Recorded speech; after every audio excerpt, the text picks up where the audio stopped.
Okay, this is, we're still going through Mark's Gospel, and we're in chapter 10 of Mark's Gospel. I'm going to say a couple of things that we already covered before. The Gospel of Mark is the oldest of the four Gospels, and Mark was traveling with Apostle Peter. He went to Alexandria with him when he was there, and he's really the patron of the Coptic Orthodox Church. They use the liturgy of St. Mark and have quite a tradition of Mark's presence and teaching in Alexandria in Egypt. But Mark apparently also went to Rome with Peter and then came back to Alexandria. And he wrote the Gospel based largely on the stories that Apostle Peter told him. So in a way, Mark's Gospel is the story, is the remembrances of Apostle Peter. And Mark was his scribe. Just like Apostle Paul, he had a scribe who wrote many of his things. Paul, I think, only wrote one or two of the epistles himself with his own hand. And in one place he says, this epistle I've written to you in my own hand, because Luke was his scribe for many of them, and perhaps Timothy or someone else. Paul's Greek was a little bit clumsy. But some of the epistles have a very beautiful Greek style, and that would have been when he dictated to Luke, and Luke wrote it, because Luke was a medical doctor, very highly educated, and he was Greek. So when he wrote for Paul, it would be very, very smooth and very nice. One of the mistakes people make when they try to do a critical analysis of the writings in the Bible, they'll say, well, they couldn't all be by Paul because the style doesn't match. Well, we know the style doesn't match because Paul didn't write them all with his own hand, he dictated. The epistle to the Romans, at the end of it, it says, I, Tertius, who wrote this epistle. In other words, Paul was dictating to Tertius, and Tertius wrote it down. Now, if his Greek was better, he would polish it up a bit. Even Jeremiah, you remember, didn't write anything himself. He had a scribe named Baruch, and Baruch wrote what he dictated for him. So sometimes we see a difference in style because the author was actually dictating it, and the person would kind of like a proofreader, kind of like Father Moses does with things I write. He goes through and corrects the punctuation and the grammar and some of the spelling. But then Father Moses had his degree in university was in English, and so he's a very good proofreader. Actually, he was proofreader for the Los Angeles Times for years. So he goes over my stuff with a red pen and proofs it too. And that's what happened with some of the things that the apostles wrote, is that whoever they were dictating to would clean it up, make it a little nicer. So that's why the different styles. There's no reason at all to think that Mark did not write the epistle. Some people ask, did Mark actually write it? But we have no reason to think otherwise, that he did. The Papias was a bishop in the 2nd century, that is in the 100s already. And he mentions Mark writing the epistle. So we were quite certain that Mark actually wrote it, but that it's really the remembrances of Apostle Peter. And we said before that Mark was not as interested in the proper chronology as he was in putting stories together to create a picture. When we started with this gospel, we looked at what was it that John the Baptist needed to prepare the way for Jesus Christ.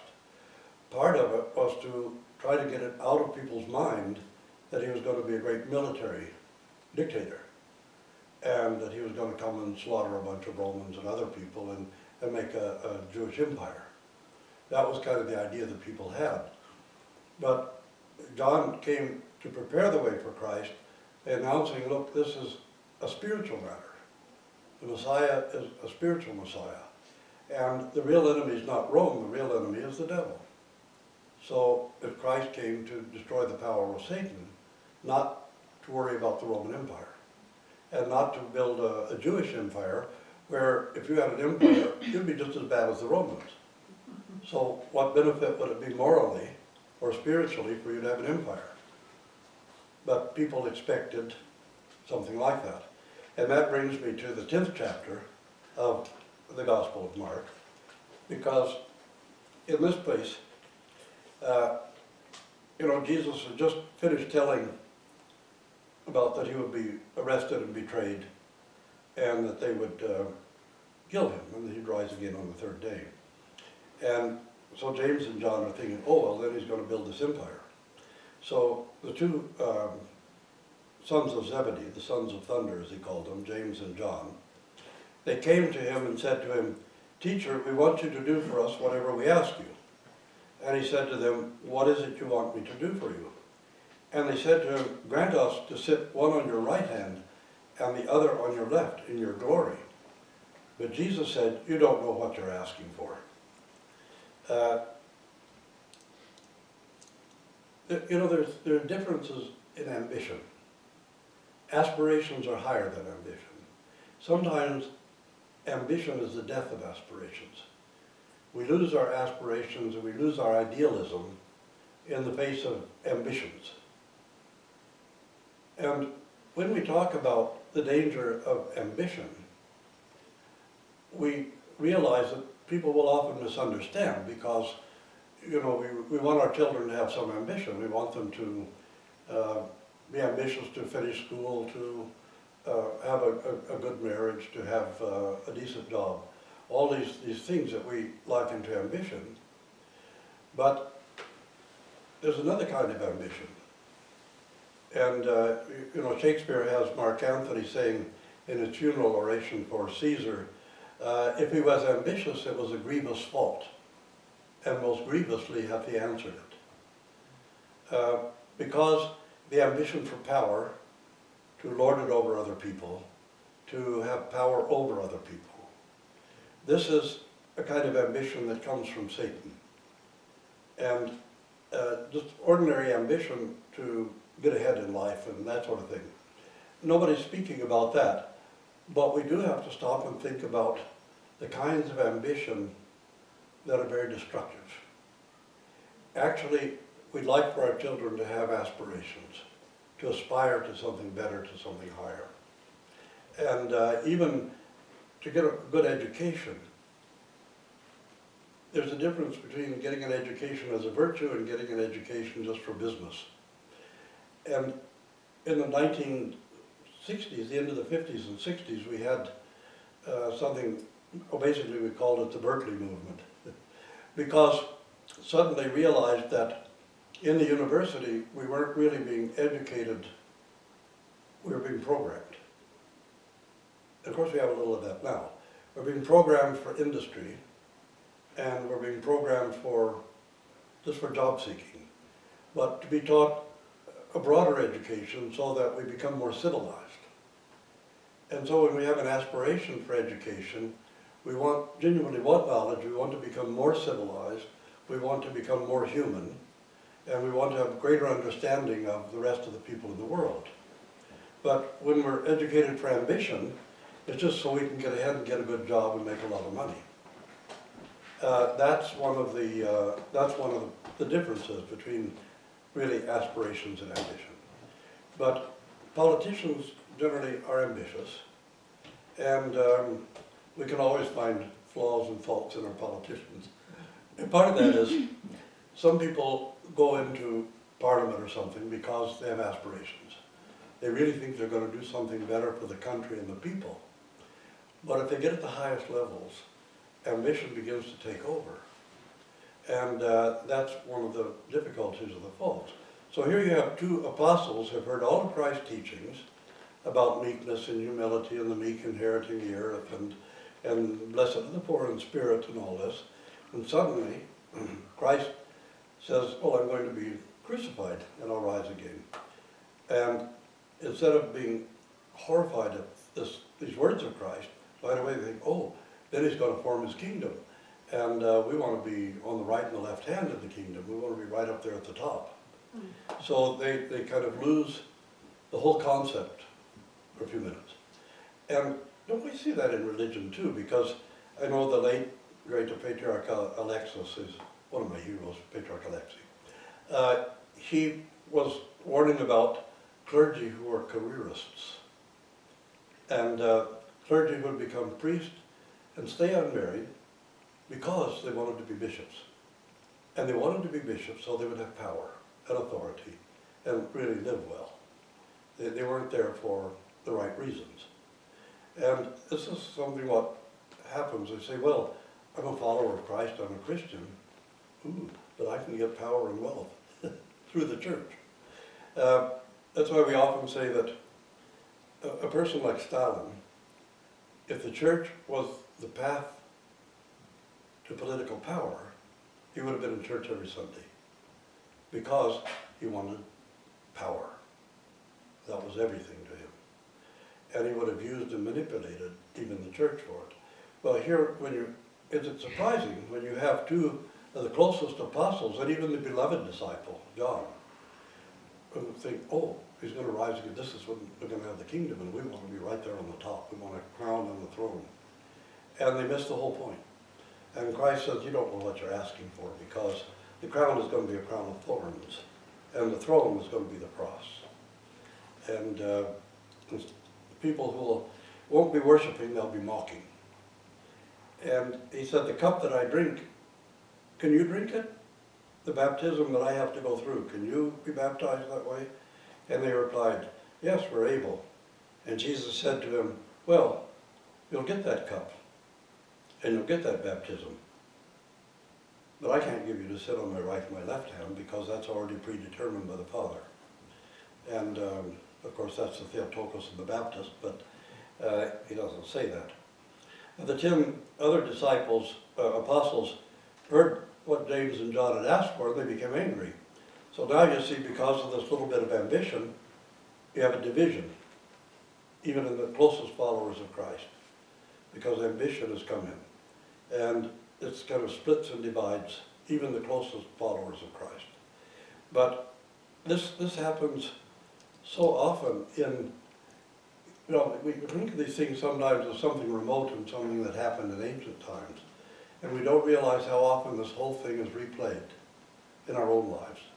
You see it in a parish where you have a parish council, and the parish council wants power. Somebody wants to be president of the parish so he can have power of some kind.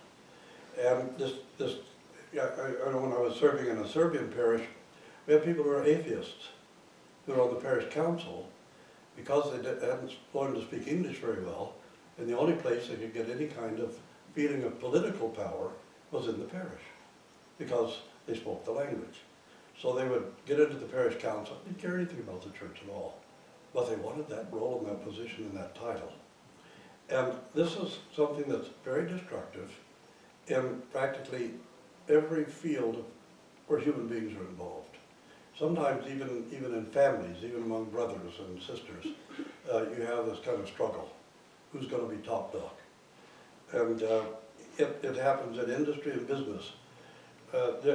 Even in some businesses, especially really big industry where you have a lot of executives, if there's a possibility of a promotion coming up, people will start slandering each other and start trying to create problems for the competition, to get the competition out of the way, because they want that power. And they don't want that position for any kind of positive reason. They want it for the power and the extra money, mostly for the power. And sometimes people amass a great deal of wealth, not because they're addicted to money, but because money buys power.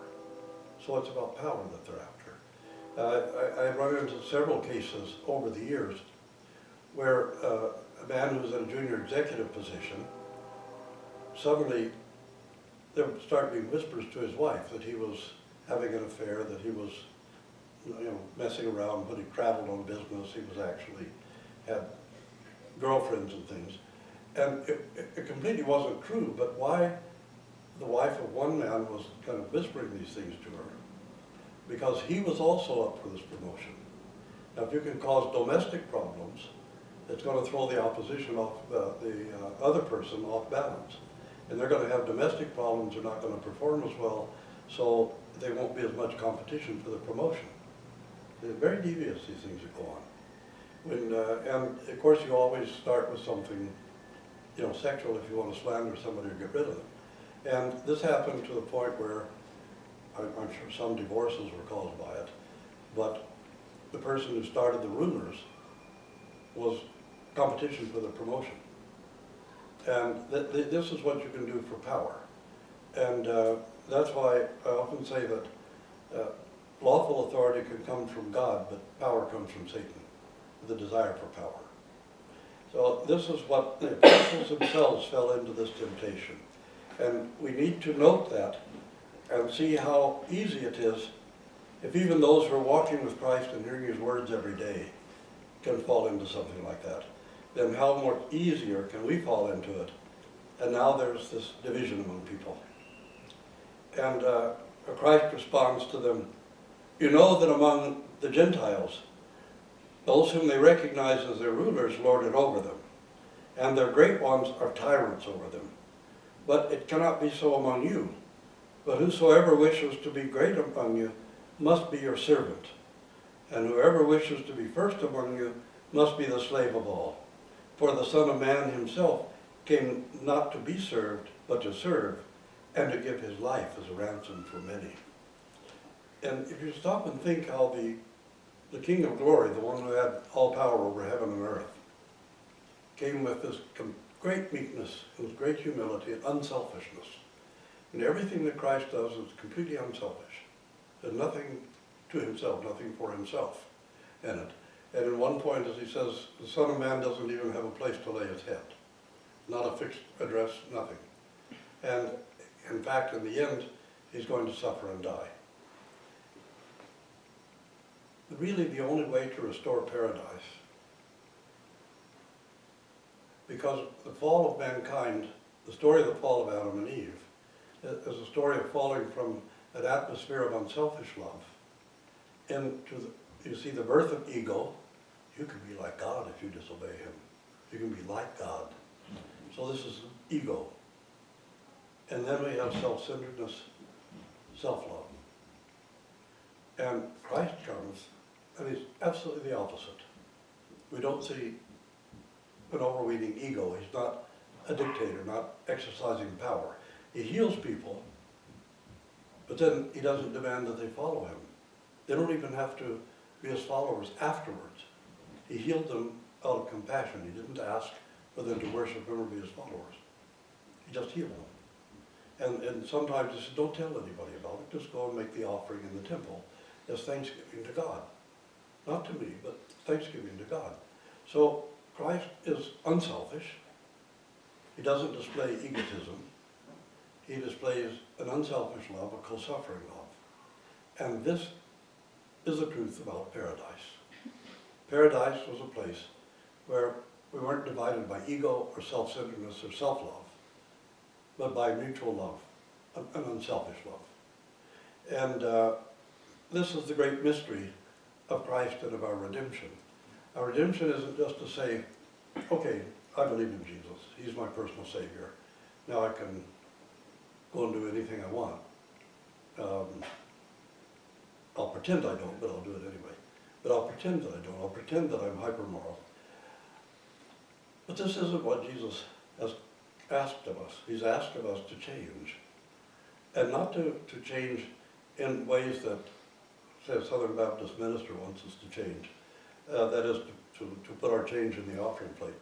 But to struggle against our own ego and our own selfness, our own self-centeredness and self-focus, and really to open ourselves to a co-suffering love, to a compassionate love. And this is really the way back to paradise. My mentor, Father John Romanides, had told us that the only possible way to defeat Satan in your life is through growth in unselfish love. To defeat Satan in your home, to defeat Satan in your parish, in your community, is by the growth in unselfish love. Because it's the complete opposite, it's inimical to Satan. See, when in the fall of mankind, when Satan carries out this temptation, what he's trying to do is to recreate human beings in his image and likeness. To take them away from being the image and likeness of God, and to recreate them in his image and likeness. With this kind of, malice the wrong kinds of ambition and egotism and all that. This is basically what we're seeing here played out with James and John. And Christ is calling our attention back to the fact that unselfish love means that you want to serve the others and do whatever you can for them. And that's where true greatness lies, in the kingdom of heaven. So if you want to be at the right hand and the left hand, give up your ambitions and be the servant of everyone. And then you'll be great in the heavenly kingdom. But by desiring power, prestige, position, you'll be at least in the kingdom of God. So that's really the lesson for today that I wanted to bring out. And anybody have any questions before we? Well, like a very good example about the ambitions, Leo Tolstoy, right? Mm-hmm.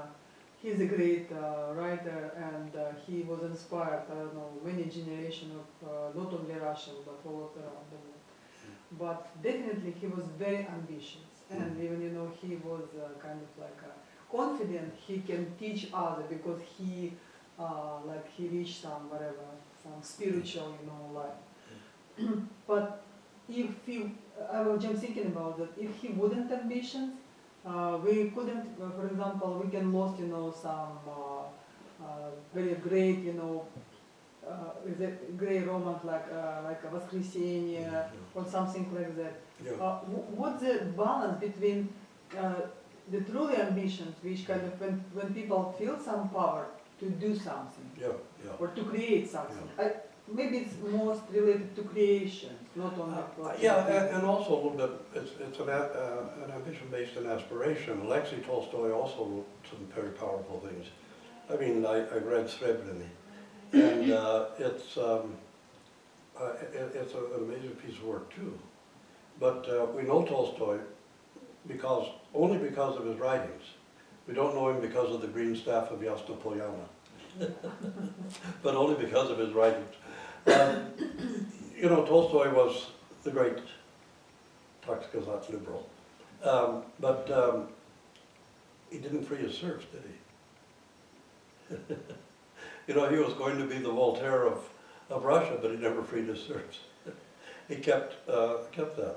He dressed like a peasant, but he didn't go around and eat with the peasants. So a lot of it was kind of a theater that he did. He tried to imitate the things that he thought were right without actually doing them. So he was actually a virtual liberal, a virtual peasant, but he wouldn't be a real one. And I don't know whether he actually asked for a priest in the railway station when he was dying or not. Doesn't matter, they didn't bring one. But all he had to do was repent for a few things. But it's interesting the kind of spiritual delusion he went into. He was upset with the church because he said, well, you shouldn't pay so much attention to the Holy Spirit, you pay all your attention to Christ. And somehow he had missed the boat in it. But he left us brilliant literature. And in a way, I almost think Anna Karenina is one of the best because of the psychological study in it, the study of the kind of tragedy that comes about, caused first of all by the social structure and the way, the pressures that run people, and also by the power of love. Can also be such a tragedy at times in it. He was a very powerful writer, and in that regard, his writing was probably a virtue because he was writing because he had a drive to create, and he had these powerful insights that he wanted to put in paper, and his studies of individuals, of people in War and Peace, for example. I mean, this is a majestic novel, and one of those sort of, we use the word loosely, but immortal pieces of work. And so he had that particular power of creativity, but he also wanted something else that wasn't quite as healthy in it, and that led him into a bit of delusion. But it's true, when people want to use their talents for power, And because virtue is so misunderstood by people who use the word. Very often virtue means, let's say, means wearing a chastity belt or something, you know, it means being a hyper goody-goody. But actually, virtue means, really, from the Greek, to use the skills and talents you have in the most creative way. It is. So if you see a piece of marble and you see a beautiful sculpture, if you carve this statue in order to make money, it's business, it's not virtue, and it's not art. If you carve it to create something beautiful, it's virtue, and it's art. So otherwise, it's simply skill. You know, you can make money by using skills, but regardless of what it looks like, it's still not art because you created it using your skills as a part of your business. And that's perhaps the difference in it. So, anyway, I think that's enough for today. You want to? It is truly me to call thee blessed, that failed to